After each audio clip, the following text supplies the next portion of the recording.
ഞാൻ child protection യൂണിറ്റിലെ ഒരു ഉദ്യോഗസ്ഥനാണ്. ഇതെവിടുന്നാ കിട്ടിയത് ഈ ഇൻഫർമേഷൻ? ചുരുക്കത്തിൽ പറഞ്ഞാൽ തെറ്റിനെ വിമർശിക്കുന്നത് ഒരു കാര്യമാണ്.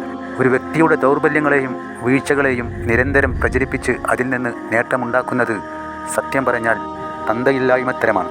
എങ്ങനെയാണ് ഇത് ഇവർക്ക് ചെയ്യാൻ കഴിയുന്നത്? നിരന്തരം ജനങ്ങളുടെ മുമ്പിൽ വന്ന് യാതൊരു ഉളുപ്പുമില്ലാതെ അനാവശ്യങ്ങൾ പറയാനും അവിഹിതങ്ങൾ പ്രചരിപ്പിക്കാനും ആരുടെ നേരെയും ലൈംഗിക ആരോപണങ്ങൾ ഉന്നയിക്കാനും ഉമ്മാക്ക് വരെ മകൾ അവിഹിതമുണ്ടാക്കി കൊടുക്കുന്നു.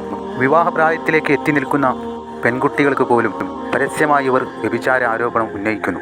ഭാര്യയും സുഹൃത്തും തമ്മിൽ കുൽസിത കഥകൾ പറഞ്ഞ് രസിക്കുമ്പോൾ അത് കണ്ടുനിന്ന് അപ്പുറത്ത് ഭർത്താവ് ആനന്ദ നൃത്തമാടുന്നത്രേ.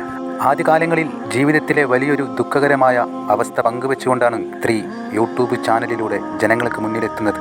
പതിയെ പലരും സഹായിച്ചും ഇവരുടെ സാമ്പത്തിക ജീവിതത്തിൻ്റെ സാഹചര്യത്തിന് പല മാറ്റങ്ങളും വരാൻ തുടങ്ങി. ഒരു വീടായി. എന്നാൽ പിന്നീട് ഭർത്താവില്ലാത്ത ഈ സ്ത്രീ പ്രണയബന്ധത്തിലേക്ക് കടക്കുകയും ആ വിവരം പുറത്തായതോടെ അതുവരെ പിന്തുണച്ച ജനങ്ങൾ ഇവരെ മോശമായി ചിത്രീകരിക്കാനും തുടങ്ങി. അതിനും കാരണമുണ്ട്. ഹിജാബിട്ട് ഭയഭക്തിയോടെ അൽഹംദുലില്ലാ എന്ന് പറഞ്ഞിരുന്ന പെണ്ണ് പിന്നീട് സിനിമാറ്റിക് ഡാൻസ് ആടുന്നത് കണ്ടാൽ പിന്നെ ജനങ്ങൾ എന്തു പറയണം? അങ്ങനെ പല കോലാഹലങ്ങളുണ്ടായി. 3 മക്കളുടെ ഉമ്മയായ ഈ സ്ത്രീയുടെ നേരെ സ്വന്തം വീട്ടുകാരുടെയും നാട്ടുകാരുടെയും കടുത്ത എതിർപ്പുകളുണ്ടായി. അതെല്ലാം അവഗണിച്ച് താൻ പ്രണയിച്ച വ്യക്തിക്കൊപ്പം വിവാഹം കഴിച്ച് ജീവിക്കാൻ ഇവർ തുടങ്ങി.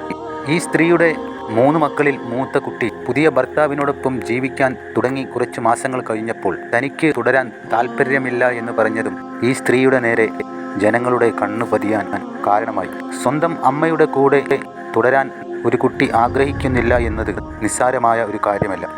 ഉമ്മയോടൊപ്പം കഴിയാൻ താല്പര്യമില്ലെന്നും സുരക്ഷിതമായി ജീവിക്കാൻ വല്യമ്മയുടെ സംരക്ഷണം വേണമെന്നും ഈ പെൺകുട്ടി ആവശ്യപ്പെട്ടു എന്നാണ് പറയുന്നത്. കുട്ടിയുടെ പരാതിയുടെയും വല്യമ്മയുടെ ആവശ്യപ്രകാരവും ചൈൽഡ് ലൈൻ ഉദ്യോഗസ്ഥർ വിഷയം വിശദമായി പരിശോധിക്കുകയും നിലവിലെ സാഹചര്യം കണക്കിലെടുത്ത് പെൺകുട്ടിയെ താൽക്കാലികമായി അമ്മൂമ്മയുടെ കൂടെ താമസിപ്പിക്കാനുള്ള അനുവാദം നിയമപരമായി നൽകുകയും ചെയ്തു. മക്കളെ തന്നിൽ നിന്ന് മാറ്റിയ സംഭവത്തിൽ ഈ ഉമ്മാക്ക് പറയാനുള്ളത് മറ്റൊന്നാണ്.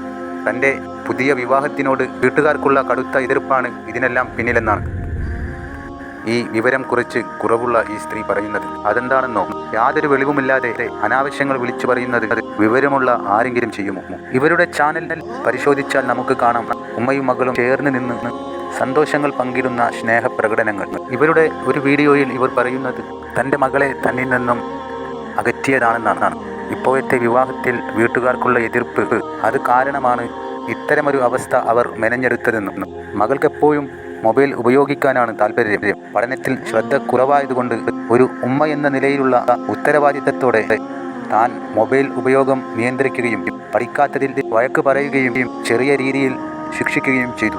ഇതിൽ നിന്ന് താൻ പെറ്റുപോറ്റിയ മകളെ തന്നിൽ നിന്നും അകറ്റിയത് തങ്ങളുടെ വാക്ക് കേൾക്കാതെ സ്വന്തം ഇഷ്ടപ്രകാരം ജീവിക്കാൻ തീരുമാനിച്ചതിൻ്റെ പേരിൽ ഒരു മകളെ ഉമ്മയിൽ നിന്നും മനഃപൂർവ്വം അകറ്റിക്കൊണ്ടുപോയതാണെന്ന് ഇവർ സങ്കടത്തോടെ വ്യക്തമാക്കുന്നു. ഈ സംഭവത്തെ ചുറ്റിപ്പറ്റി ചില ഓൺലൈൻ ചാനലുകൾ അങ്ങേയറ്റം മോശമായ രീതിയിലുള്ള തലക്കെട്ടുകളോടെ വീഡിയോകൾ പ്രചരിപ്പിക്കാൻ തുടങ്ങി. ഉമ്മയുടെ പുതിയ ഭർത്താവ് മകളെ ലൈംഗികമായി ഉപദ്രവിക്കാൻ ശ്രമിച്ചു എന്ന തരത്തിലുള്ള ഗുരുതരമായ ആരോപണങ്ങളാണ് ചിലർ വ്യൂസിന് വേണ്ടി മാത്രം കെട്ടിച്ചമച്ചുണ്ടാക്കുന്നത്. എന്നാൽ ഇതിനെക്കുറിച്ച് ചൈൽഡ് ലൈൻ ഉദ്യോഗസ്ഥരുമായി സംസാരിച്ചപ്പോൾ ഉദ്യോഗസ്ഥരുടെ വിശദീകരണം ഇങ്ങനെയായിരുന്നു: ഈ കേസിൽ ഉമ്മയുടെ പുതിയ ഭർത്താവ് ലൈംഗികമായി ഉപദ്രവിച്ചു എന്ന തരത്തിലുള്ള യാതൊരു പരാതികളോ തെളിവുകളോ ഇല്ല. കുട്ടിക്ക് ലഭിക്കേണ്ട കൃത്യമായ സംരക്ഷണത്തെയും പരിചരണത്തെയും കുറിച്ച് മാത്രമാണ് പരാതി ഉയർന്നത്. അതിൻ്റെ അടിസ്ഥാനത്തിലാണ് വല്യമ്മക്ക് കൂടെ വിട്ടത്. ലൈംഗിക അതിക്രമവുമായി യാതൊരു ബന്ധവും ഈ കേസിൽ നിലവിലില്ല. ഇത്തരം വ്യാജ പ്രചാരണങ്ങൾ ഉണ്ടാക്കിയെടുക്കുന്ന നാരികൾക്ക് നേരെയെല്ലാം നിയമം കടുത്ത നടപടി തന്നെ എടുക്കണം. റീച്ചിന് വേണ്ടി ഇവർ ചെയ്യുന്നത് എന്ത് തെമ്മാടിത്തരമാണ്! അതും എട്ടും പൊട്ടും തിരിയാത്ത ഒരു കുട്ടിയെ ചേർത്ത് വെച്ച് പന്ന നാറികൾ. ഞാൻ ഒരു കാര്യത്തെ കുറിച്ചിട്ട് അന്വേഷിക്കാൻ വേണ്ടി വിളിച്ചാണ് സാറ്. തിരക്കിലാണ്. ഞാനൊരു യൂട്യൂബറാണ്.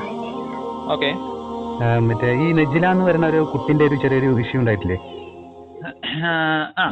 അതില് ഇപ്പൊ ഇങ്ങനെ സോഷ്യൽ മീഡിയയിൽ ഇങ്ങനെ പല തലക്കെട്ടുകൾ വരുന്നു. ഇങ്ങനെ അവരെ ഭർത്താവ് ആ കുട്ടിനെ ലൈംഗികപരമായിട്ട് പീഡിപ്പിക്കാൻ ശ്രമിച്ചു എന്നൊക്കെ. അതിനെന്തൊരു വാസ്തവമുണ്ടോ സാറ്? ഞാൻ ചൈൽഡ് പ്രൊട്ടക്ഷൻ യൂണിറ്റിലെ ഒരു ഉദ്യോഗസ്ഥനാണ്. ഇതെവിടുന്നാ കിട്ടിയത് ഈ ഇൻഫർമേഷൻ? ഇതിങ്ങനെ യൂട്യൂബിൽ ഇങ്ങനെ കാണുന്നുണ്ട് പല ഒരു. എന്താ കാണുന്നത്?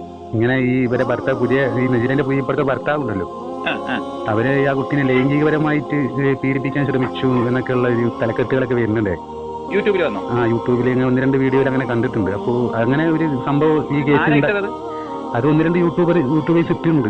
അപ്പോൾ അവിടെ ഇങ്ങനെ പിന്നെ കുട്ടിയുടെ സംരക്ഷണത്തിൽ ബന്ധപ്പെട്ട ഒരു പിന്നെ അപേക്ഷ CWC ഉണ്ടായിരുന്നു, നൽകിയിരുന്നു. പിന്നെ ഈ കുട്ടിയുടെ നമ്മുടെ നാജിലയുടെ ഉമ്മ, അതായത് കുട്ടിയുടെ അമ്മൂമ്മ നൽകിയിരുന്നു. അപ്പൊ അതുമായിട്ട് ബന്ധപ്പെട്ട് അന്വേഷണം നടത്തി റിപ്പോർട്ട് കൊടുത്തു. അതുപ്രകാരം അവര് പിന്നെ CWCയിൽ വന്നു. അതിൽ അവർ തീരുമാനമാക്കി പോയിട്ടുണ്ടാവാം. അല്ല, അവര് നൽകിയ പരാതിയെ കുറിച്ച് സാർക്ക് അറിയാലോ. അതിലിങ്ങനെ സംസാരിച്ചിട്ടുണ്ടോ എന്നുള്ളതാണ് ഞാൻ ചോദിച്ചത് സാറിനോട്. എങ്ങനെ ഈ അമ്മൂമ്മ ഇതിനെ കുറിച്ച് എങ്ങനെ ഈ ലൈംഗികപരമായി അമ്മൂമ്മയൊന്നും എന്റെ അടുത്ത് അങ്ങനെ പറഞ്ഞിട്ടില്ല. ഇല്ലല്ലോ. Okay sir, thank you sir. ശരി, ഓക്കെ.